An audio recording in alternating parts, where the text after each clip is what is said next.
எந்த ஒரு பாவமாக இருந்தாலும் அதனுடைய சைஸ் ரொம்ப சின்னது தான். எப்படி சின்னது அப்படின்னு நம்ம சொல்கிறோம்? பிகாஸ் ஒரு பாவத்தை ஒரு மனுஷன் எவ்வளவு நேரம் கண்டினியூவாக செய்ய முடியும் அப்படின்னு பார்த்தீங்கன்னா ரொம்ப நேரம் கிடையாது. பாவம் ரொம்ப நேரம் செஞ்சு சந்தோஷப்படக்கூடிய விஷயமே இல்லை. இதுக்கு ஒரு நல்ல எக்ஸாம்பிள் எப்படின்னா, யோசேப்பு இந்த போத்திபாருடைய வீட்டில் வேலை செய்யும்போது அவருடைய மனைவி யோசேப்பு கூட கள்ளத்தனமாக உறவு வச்சுக்கொள்ள விரும்பினாங்க.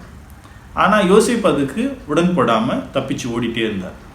ஒருவேளை யோசேப்பு இந்த விருப்பத்துக்கு உடன்பட்டிருந்தார்னா அந்த ஒரு கள்ள உறவு அப்படிங்கிறது எவ்வளோ நேரம் நீடிக்கும்? அதிகபட்சம் 3 நிமிஷம் அல்லது ஒரு 5 நிமிஷம்.